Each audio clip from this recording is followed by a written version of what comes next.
Good evening, ladies and gentlemen. In the age of smart cities, calls for sustainable designs, resilient infrastructure, and green establishments. When the infrastructure commitments are so high, the need for competent technologies to aid the process is imperative. The answer lies in intuitive software solutions for infrastructure design and planning. With the right solution in place, civil and infrastructure firms can enhance their decisions, drive sustainability in their constructions, and optimize team coordination to deliver the best results.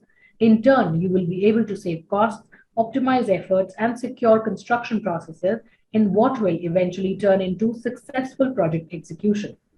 To better understand the challenges and way forward for sustainable infrastructure in the country, let me welcome our esteemed panel of experts comprising Mr. Kausar Jamil Hilali, CEO, Guwahati Metropolitan Development Authority, Mr. Puneet Srivastav, Head, Central Planning Monitoring Group, J. Kumar Infra, Mr. Pradeep Misra, Chairman and Managing Director, REPL, and Mr. Sunil MK, Country Head, AEC Auto. So let me bring in Mr. Mishra here, Mr. Pradeep Mishra, who represents the industry, and I'm sure he has been instrumental, and so has his company been towards driving sustainability as far as infrastructure is concerned, and driving sustainability through the use of digital technology. So, if I can ask you, Mr. Mishra, what are the key characteristics of sustainable infrastructure designs of today? What are the key parameters, the designs that are kept in mind while finalizing the infrastructure designs these days? Thanks, Megha, for inviting me, having me.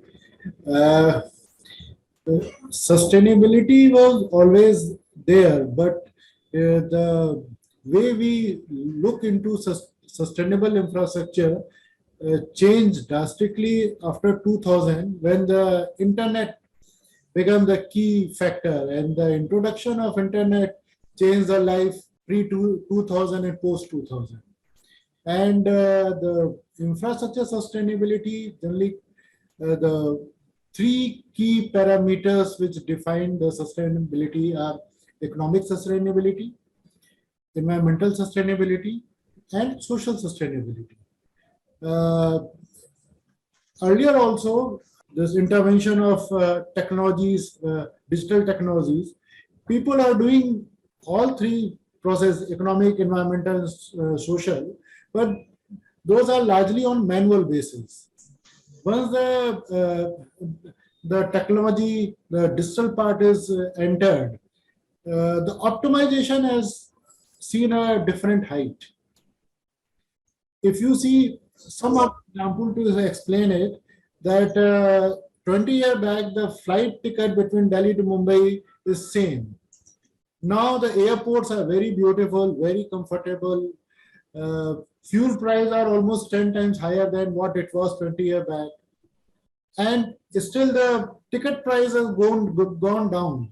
So this infrastructure, the infrastructure, airport infrastructure in Delhi and Mumbai, they become more optimum. The economic part is become more optimum because of use of digital technology.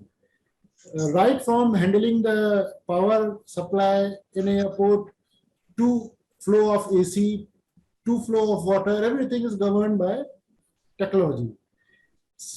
And ultimately that optimization also result in the environmental side.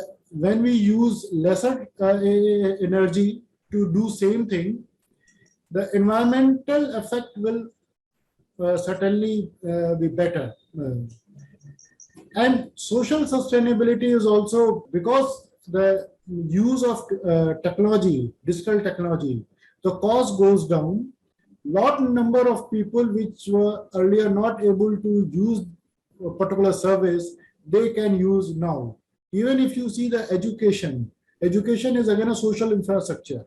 By the introduction of badges and all these technologies there, even this conference, education through VC and all these calls. So the technology played a very, very critical role in transforming the way we look into the infrastructure pre-2000 and now post-2000.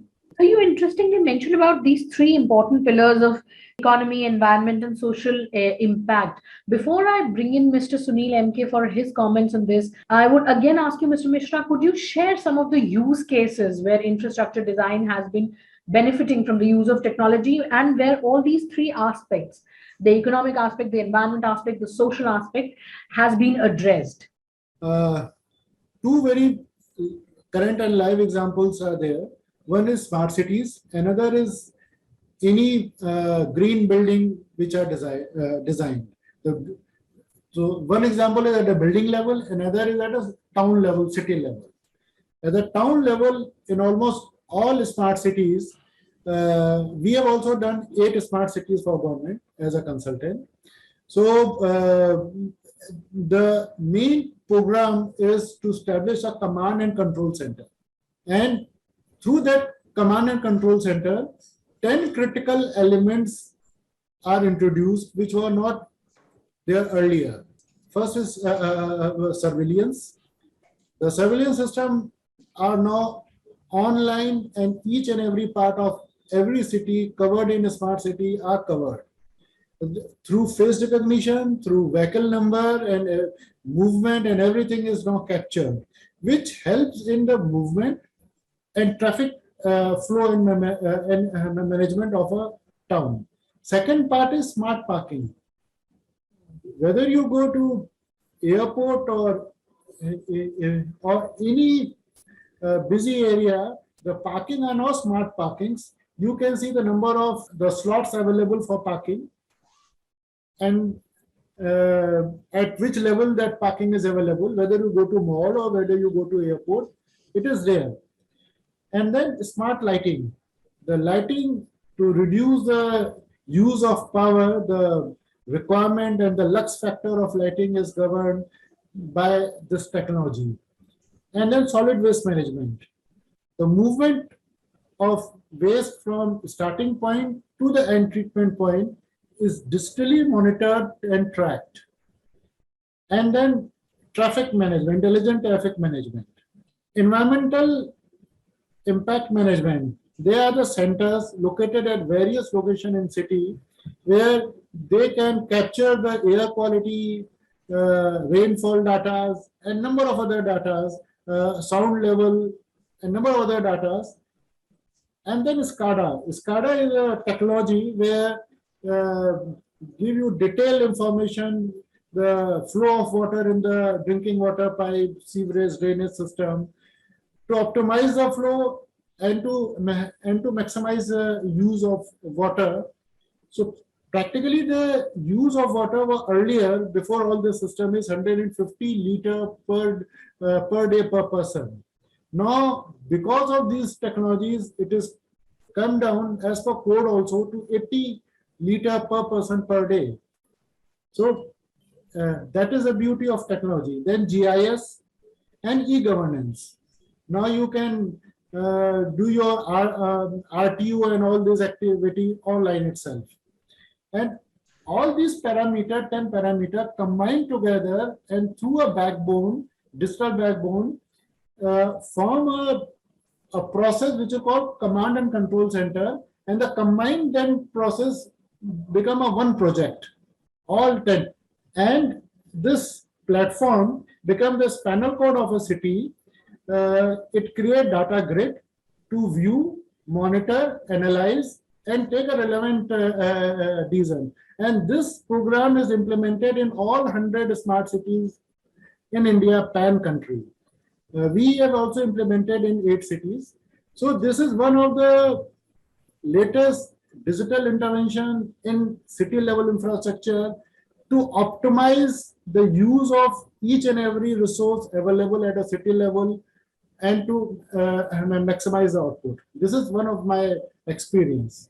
Great, great. And Mr. Mishra, do as an industry player, as a formidable player who is in infrastructure and who has been using and continue to use cutting edge technology for the betterment of not just the sector, the company, but also saving time and cost for all the stakeholders involved. Do you also agree with that? And do you also agree that one of the biggest challenges lie in creating awareness about the use of modern technology?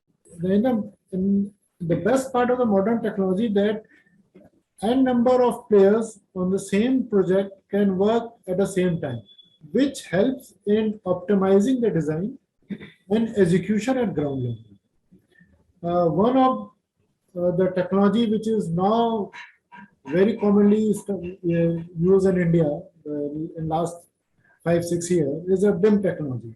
So Sunil must be the expert of that part, but the BIM is a tool which help n number of stakeholders working together on the same project, right from conceptualization level to design, detailed design, execution at ground, and then at the level of maintenance and execution at ground. So right from 2D to 6D, 7D, and up to 10D, the flow is there, and all type of stakeholder, whether it's a contractor or a designer or a structure consultant, they are working simultaneously on the same tool. So this collaborative movement, which happened because of the digitalization of